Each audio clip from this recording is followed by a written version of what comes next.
¿Seguimos en un orden político-económico desigual? Para responder esta pregunta, debemos analizar los temas vistos hasta ahora. Nuestra hipótesis dice que sí. Para nosotras seguimos viviendo en un orden político-económico desigual. ¿Pero por qué pensamos esto? Veamos por qué. En uno de los primeros temas aprendimos que a lo largo de los últimos siglos han sucedido diferentes cambios geopolíticos internacionales.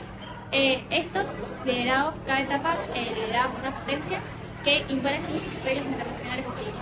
Y vimos que fueron la hegemonía europea, el imperialismo europeo, la Primera Guerra Mundial y la Segunda Guerra Mundial. Bueno, vimos que debido a grandes conflictos entre potencias, por diferentes ideas como la que se dio en el mundo bipolar con la Guerra Fría, donde se enfrentaron Estados Unidos con una ideología capitalista y la URSS con una ideología socialista, o la división de bloques, el bloque occidental capitalista y el bloque oriental socialista, con la caída del muro de Berlín en 1789, en la que Alemania no solo se dividió geográficamente, sino política y económicamente, nos lleva a pensar que cada región tiene un pensamiento cerrado, que a pesar de todas las etapas en las que el mundo transcurrió, siempre se tienden a generar guerras, todo por un propio beneficio.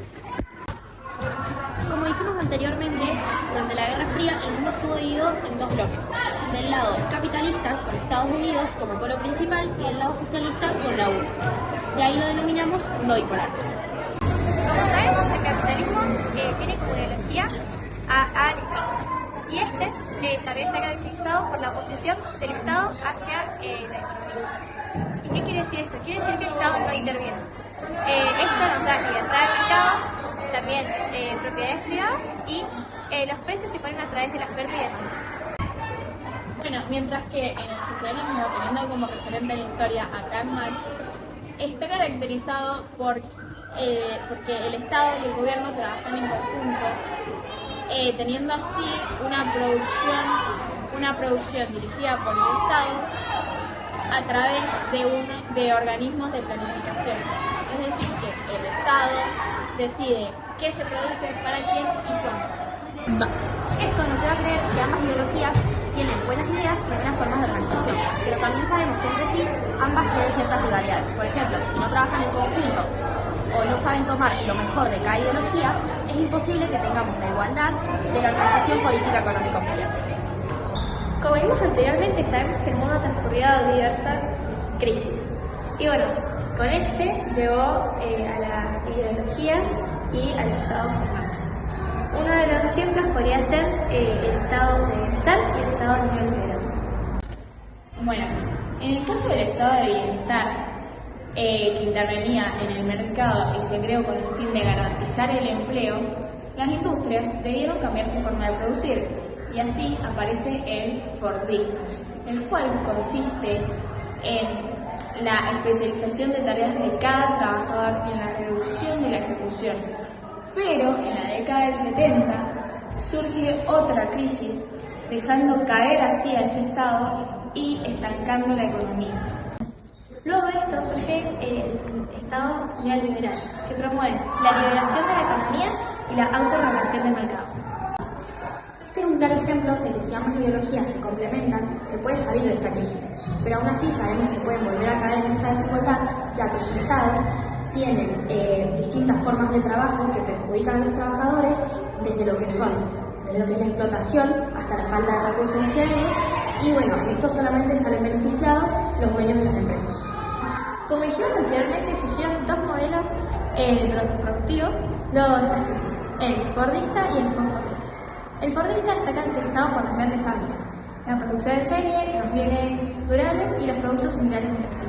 Y este modelo surgió a principios del siglo XX, impulsado por Henry Ford.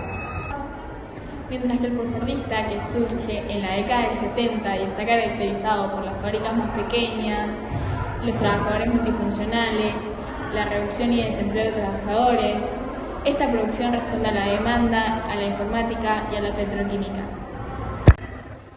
En este caso, vemos el proceso y el avance que tuvieron estos modelos productivos. Vemos que muchas cosas han cambiado para bien y se tiene en cuenta el bienestar de los trabajadores.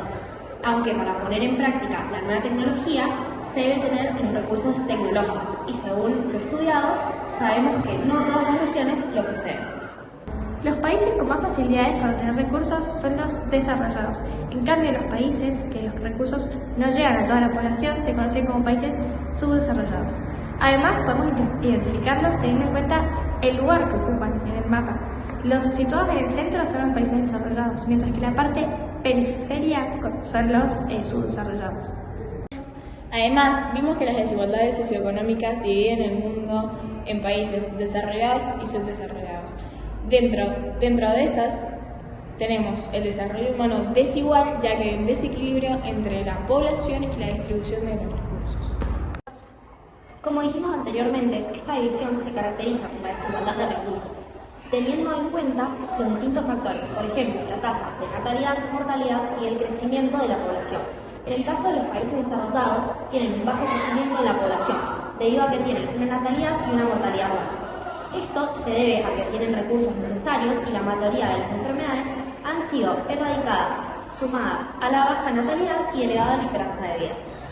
Mientras que los subdesarrollados tienen un elevado crecimiento de la población, además de un elevado número de población joven que se debe a la alta natalidad y al deceso de mortalidad gracias a las ayudas médicas de parte de los países desarrollados, ya que el Estado no puede ofrecer los servicios sanitarios y educativos dignos a falta de los recursos económicos. Además de la diferencia en su PBI, en el caso de los desarrollados, que presentan un PBI elevado debido al alto desarrollo de la producción económica que conduce a importantes ingresos. Mientras que a los subdesarrollados les corresponde un nivel bajo de PBI. Sin embargo, algunos países son una excepción, porque presentan un PBI por cápita elevado. En estos casos suele estar desigualmente repartido. Esto y algunos factores más nos hace pensar que los países desarrollados como que dependen de alguna manera de los subdesarrollados. Porque si no hay materia prima producida por los países subdesarrollados, no hay posibilidad de exportación para los desarrollados. Pero también sabemos que las regiones consideradas desarrolladas no les gustaría dejar de serlo.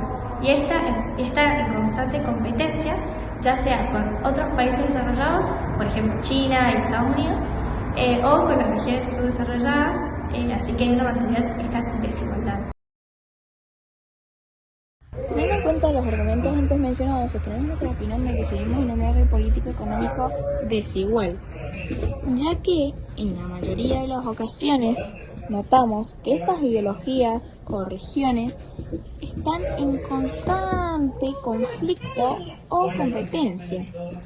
Esto nos lleva a que nunca, pero nunca terminemos llegando a un beneficio colectivo, ya sea por las distintas opiniones políticas o asimismo ideológicas, sumando al beneficio propio y a la tendencia a querer ser superior a otras regiones. Aunque con el surgimiento de las BRICS, que son la alianza entre las regiones de Brasil, Rusia, India, la C de China y la S de Sudáfrica. Estas con el 43% de la población mundial, el 25% del PIB y por último el 56% del crecimiento económico mundial. Esta alianza forman el grupo de países emergentes más destacado.